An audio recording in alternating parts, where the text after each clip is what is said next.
you and Cameron had some jabs back and forth back in the day. Yeah. What was it? What was it over? Do you remember? Probably some more Mariah stuff. I mean, Right, Cam is him and Mariah would have been kind of cool. He's a at funny one point. dude. Like, one thing, like, he probably, all of his, I'm pretty sure he shot his shot at Mariah plenty of times. Like, and if you notice, like, I don't know their history, but I know her. All right, here we go. I found it. He said, Cameron says he asked Mariah Carey for a threesome with his girlfriend. Right. And I'm pretty sure the answer was no. Like, but, like, again, like, that's, that was their time. But I came like, yo, let's talk about this. What we doing? First of all, clarify what you saying, my brother. Like, so you can say what you saying, and then own up to it. Because if you lying on your dick, that's fuck shit. You know what I mean? Who does that nowadays? And then it's like, shoot, that'll get you fucking arrested these days. And then the idea is like, oh, you about the jokes, I'm about the jokes. Nigga, let's get to it. Like, come to Wild Out. Yeah, we can send screenshots and all of that type of stuff. Come on, Wildin' Out. And that's another one I'm still waiting to come through. Jimmy been there. Jim been on Jim Wildin' Jones Out came through? mad times. Being, because Wild 'N Out is kind of a battle show, you could say. Yeah. You know what I'm saying? Like 100%. When you saw much more than Drop the Mic is. when you saw the Mace Cameron battle. Yeah. I'm a fan of both of them cats. Me too. I'm a fan of Murder Mace and Pastor Mace. and Cam as well. It's funny, man. Like, Mace created the swag that these young boys are still operating on to this day. And he knows that. You know what I mean? Like, the little pretty boy, get the ladies, like, and it's a lot of cats that owe their entire career for borrowing from Mace.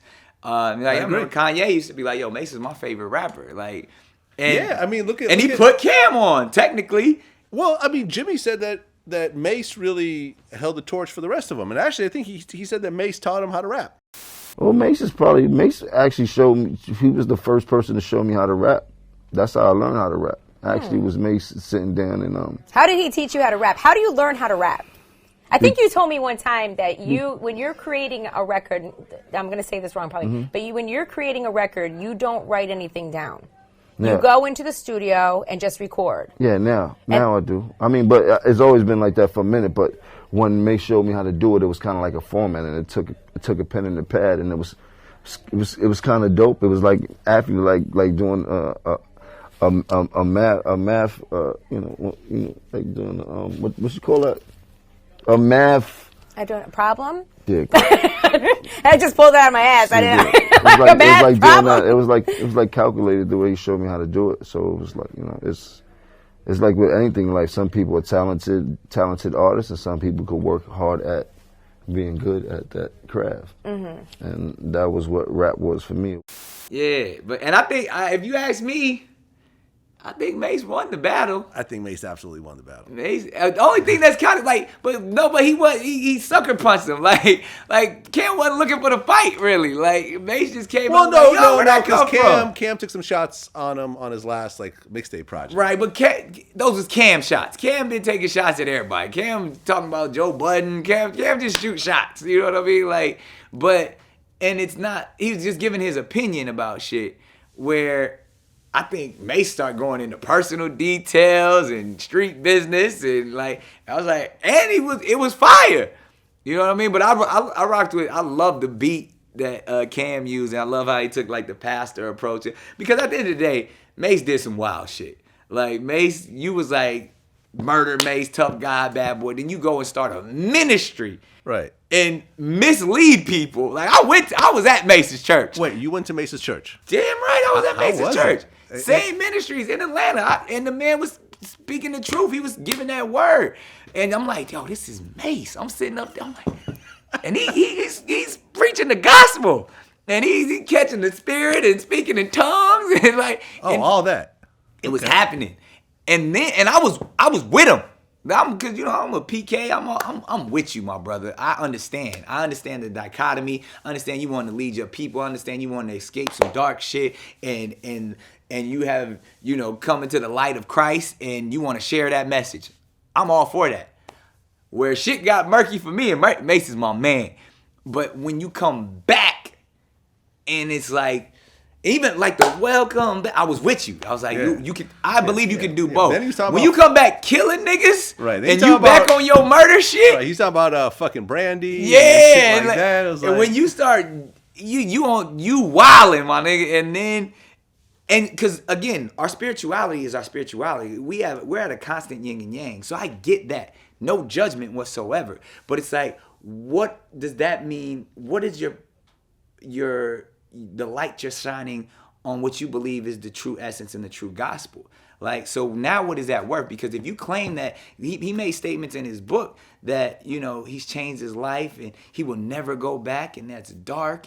And I understand everyone has growth, but you were making judgmental statements.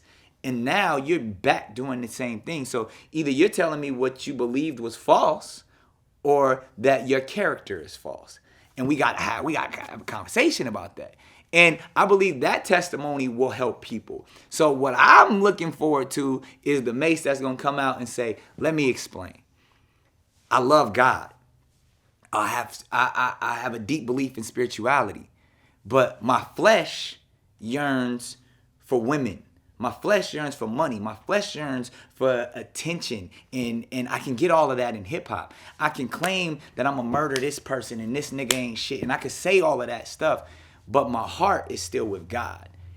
I'm waiting for Mace to say this. Because then people will say, I'm with you, my brother. I got you. I feel the same way. I was at the club on Saturday and I'm at church on Sunday. Because I'm struggling. I'm looking. I'm searching.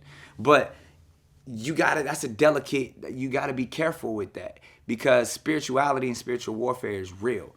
And we've seen it all around us, that when you play with God and you play with the universe and you are lukewarm and you straddling both sides of the fence, you always gonna fall. And that's not a judgment. That's just the beliefs in the ordain of how the universe, that's universal law. That's that golden ratio shit. That's that shit that where karma is some real shit. And karma is not what goes around comes around. Karma is when energy is transferred and you have to therefore pay for things that you put forth.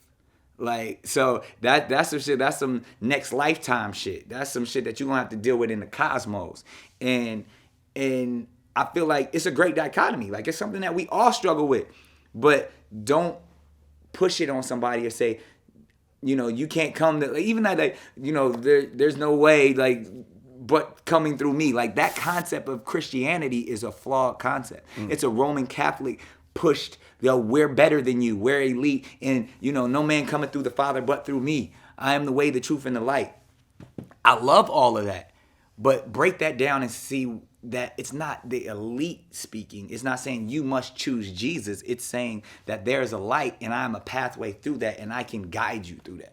And that's the thing, like, when people want to talk religion, they talk religion on the surface, but they don't talk about that the religion comes from the stars. They don't talk about that this shit was designed. This is bigger than us. This is the pyramids. This is Egypt. This is Horus. This is the constellations, the story of the sun god. Like, all of these things been here way before these 2,000, 4,000 years of Christianity.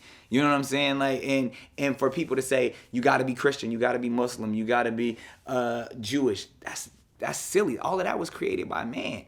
You know what I mean? And misinterpreted and continue to be misinterpreted. Like, let's get to the origin of what Christ is really about and Christ consciousness. Yeah. Like, that's what people don't really, haven't really, and I study, you know what I mean? I'm still in school. I read 2-3 books a week. I just want the information. I want to continue to be enlightened. So I went deeper than the Bible. Yeah, I could quote you. I've been quoting the Bible since I was 12 years old. I was the little preacher kid at the church saying all the scriptures. But when I saw how much bullshit and lies that was, I need something else. Let me see what this Torah is talking about. Let me see what this Quran is talking about. Let me see what this Grant Sahib is talking about. Like I'm going that far and I'm being enlightened, you know what I mean? And what I'm learning is I don't know nothing. You know what I mean? And like, that's really like, I got every day I'm growing and learning.